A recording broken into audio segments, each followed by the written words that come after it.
Stories. सकारात्मक लोग। रमेश एक सीधा साधा आदमी था जो एक समाचार पत्र के ऑफिस में काम किया करता था। वो अपनी पत्नी जया और बेटी सोनिया के साथ एक सुखी जीवन जी रहा था। अरे भाई, आज नाश्ते में बड़ी देर हो गई, क्या बात है? हाँ मम्मी, इतनी देर हो गई, मुझे भूख लग रही है। हाँ बाबा, ला रही हूँ, शोर ना करो। अरे मेरी बच्ची को भूख लग रही है और तुम कह रही हो कि शोर ना करो। वाह, तुम्ही ने इसको सिर पर चढ़ा रखा है। मेरी इकलौती बेटी है, क्यों ना चढ़ाऊं भला सिर पर। उसके बाद जया नाश्ता लाकर लगाती है और वो तीनों मिलकर नाश्ता करते हैं। आज मुझे उठने में देर हो गई थी, इसीलिए नाश्ते में भी देरी हो गई। अरे कोई बात नहीं, कभी कभी हो जाता है। सोनिया तो बच्ची है, उसके बात को इतना दिल पर ना लगाया करो। नाश्ता करके रमेश अपने ऑफिस चला जाता है और सोनिया स्कूल चली जाती है। जया बाकी का बचा हुआ घर का काम निपटाने लगती है। उधर रमेश जब अपने ऑफिस पहुंचता है तो उसका बॉस उससे कहता है, आ गए रमेश, मेरे लिए कॉफी लेके आओ।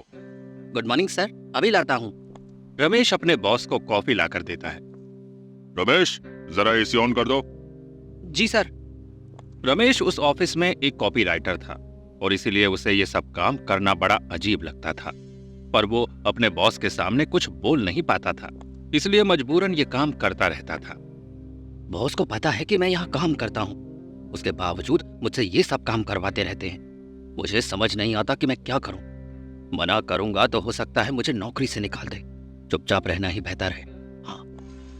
घर आकर वो ये बात जया को बताता है। जया, मेरी अच्छी खासी जॉब है, मैं मन लगाकर काम भी करता हूँ, पर फिर भी मेरे बॉस मुझसे चपरासियों वाले काम करवाते हैं। मुझे समझ नहीं आता कि मैं क्या करूं, क्योंकि अगर कुछ कहूंगा तो वो गुस्सा हो जाएंगे और शायद काम से निकाल दें। पर ये तो गलत है ना, तो आपको ये सब नहीं करना चाहिए। उनको कॉफी पिलाना और एसी खोलना बंद करना आपका काम थोड़ी ना है। आप उनसे बात करिए। ठीक है, मैं कल बात करके देखूंगा।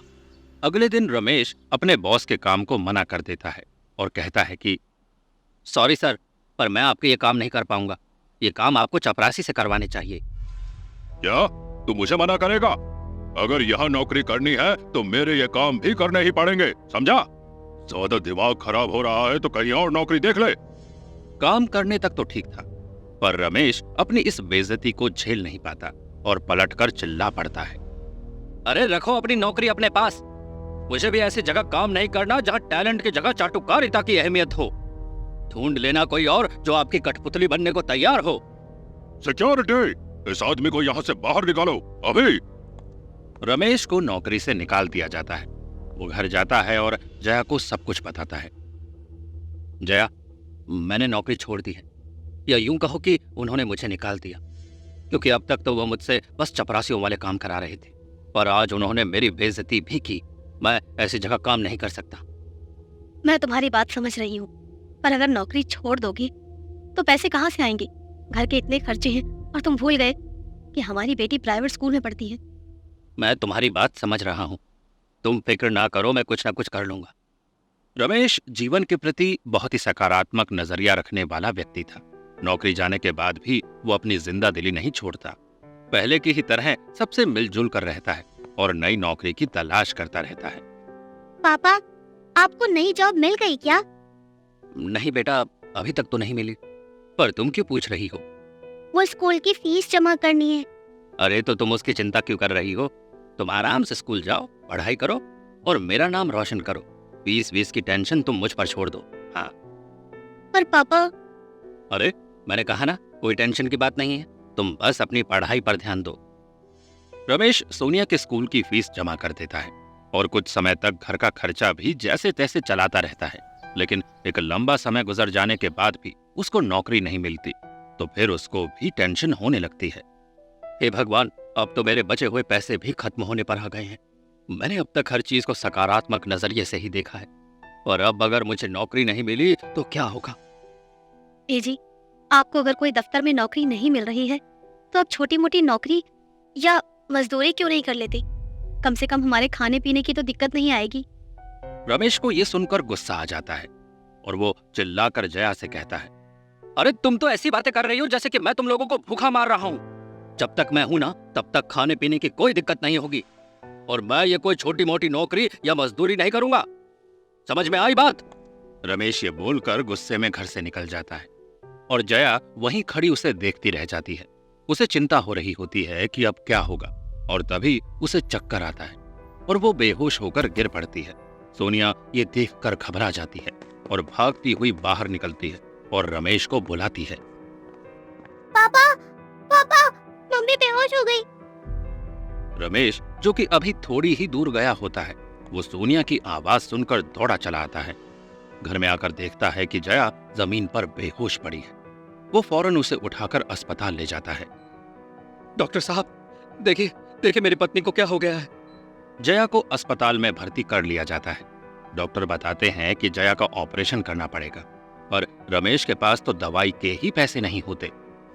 पापा, मम्मी ठीक तो हो जाएंगी ना? हाँ बेटा, तू फिक्र ना कर। रमेश सोनिया को तसल्ली देने के लिए ये तो बोल देता है, पर वो सोचता है, अरे मेरे पास तो दवाई तक के पैसे नहीं है, ऑपरेशन कैसे कराऊंगा मैं, क्या करूं मैं? लगता है अब मजदूरी ही करनी पड़ेगी। ये सोचकर रमेश अलग अलग जगह जाकर मजदूरी करने लगता है। भैया, आपके पास कोई काम होगा क्या? मुझे पैसों की जरूरत है। हाँ जरूर, मेरा घर बन रहा है, उसके लिए ईंटें पहुंचानी है। ये कर दो, फिर और कोई काम होगा तो मैं बताता हूँ। वो उस काम में लग जाता है और उसके अलावा वो कई तरह के काम करता है और आखिर ऑपरेशन के लिए पैसे इकट्ठा कर लेता है। आखिर थोड़े पैसे तो इकट्ठा हो गए हैं, अब फटाफट जाकर इन्हें अस्पताल में जमा कराता हूँ ताकि जया का इलाज हो सके, क्योंकि अगर उसे कुछ हो गया तो मेरा और सोनिया का क्या होगा। ये सोचकर उसे रोना आ जाता है और वो फौरन अस्पताल की तरफ दौड़ लगा देता है। पर तभी रास्ते में उसे एक औरत दिखती है जो उसके सामने ही बेहोश होकर गिर पड़ती है। अरे ये क्या हो गया? ये मैडम तो बेहोश हो गई। मुझे इनकी मदद करनी चाहिए, पर मुझे तो जया के इलाज के लिए पैसे लेकर जाने हैं। मैं क्या करूं? रमेश असमंजस में आ जाता है। उसे समझ नहीं आ रहा होता है कि क्या करा जाए। तब वो सोचता है कि ये औरत भी तो किसी की पत्नी या किसी की माँ होगी, जैसे जया है। इसलिए वो उस समय उसी की मदद करने का निर्णय करता है। वो औरत को वहां से उठाता है, अस्पताल लेकर जाता है और उसका इलाज करवाता है। अपने कमाए हुए सारे पैसे वो उसके इलाज में लगा देता है। मैंने सारे पैसे तो इन मैडम के इलाज में लगा दिए, अब मैं क्या करूंगा? हे भगवान, मेरी मदद कर। सुनिए, उनको होश आ गया है, आकर मिल लीजिए। रमेश अंदर जाकर उस औरत से मिलता है और वो औरत उसका धन्यवाद करती है। आपका बहुत बहुत धन्यवाद कि आपने एक अनजान होते हुए भी मेरी मदद करी। मैं अभी अपने पति को फोन करके बुलाती हूँ। आपका जो भी खर्चा हुआ है वो दे देंगे। शांति अपने पति को फोन लगाती है और अस्पताल में बुलाती है। उसके पति को देखकर रमेश हैरान रह जाता है, क्योंकि वो वही डॉक्टर होता है जो जया का इलाज कर रहा होता है। शांति उसे पूरी बात बताती है और वो ये सब सुनकर कहता है, रमेश, तुम्हारी खुद की पत्नी अस्पताल में बीमार पड़ी है, जिसके लिए तुम पैसे कमाने निकले थे, और तुमने मेरी पत्नी की मदद करी। तुमने अपने कमाए हुए सारे पैसे मेरी पत्नी के इलाज में लगा दिए, वो भी ये सोचे बिना कि अब तुम्हारी पत्नी का इलाज कैसे होगा। तुम सच में एक बहुत ही निस्वार्थ भाव वाले व्यक्ति हो। मैं भगवान का पूरा विश्वास रखता हूँ। मुझे लगता है कि अगर मैं उसके भक्तों की मदद करूंगा तो वो मेरी मदद जरूर करेगा, और फिर जो हमारी आंखों के सामने परेशान है, हम उसे छोड़कर आगे कैसे बढ़ सकते हैं। आपके विचार कितने अच्छे हैं। अब आपकी पत्नी के ऑपरेशन का समय है और आपको पैसों की चिंता करने की कोई जरूरत नहीं है। अब ये मेरा फर्ज है कि मैं उनका इलाज अच्छे से और बिना फीस के करूं। जया का इलाज होता है और वो बिल्कुल ठीक हो जाती है। ये देखकर रमेश और सोनिया बहुत खुश होते हैं। जया, तुम ठीक हो गई। Mummy, mummy. उसके बाद से रमेश एक रद्दी वाले के यहाँ काम करने लगता है। उसके लिए अब कोई काम छोटा या बड़ा नहीं था। वो हर काम को एक समान समझकर ईमानदारी से करता था। फिर एक दिन, हेलो जी, कौन? मैं सोनिया के स्कूल से बोल रही हूँ, उसकी प्रिंसिपल। जी मैम, गुड मॉर्निंग, बताइए। Good morning. वो दरअसल बात यह है कि देखिए, मेरी बात का बुरा ना मानिएगा और ठंडे दिमाग से सुनिएगा। आपकी बेटी पढ़ने में बहुत ही कमज़ोर है और उसकी वजह यह है कि उसका दिमाग उसकी उम्र के हिसाब से डेवलप नहीं है। मैडम, ये आप क्या कह रही हैं? जी हाँ, मैं सही कह रही हूँ। मैंने आपको यही बोलने के लिए फ़ोन किया है कि आप अपनी बेटी का एडमिशन ऐसे स्कूल में कराइए जहाँ स्पेशल बच्चे पढ़ते हैं। हम उसे इस स्कूल में नहीं पढ़ा सकते। I am sorry. रमेश ये सुनकर कुछ नहीं बोल पाता। उसको 1 मिनट के लिए झटका सा लग जाता है। उधर से फोन भी कट जाता है।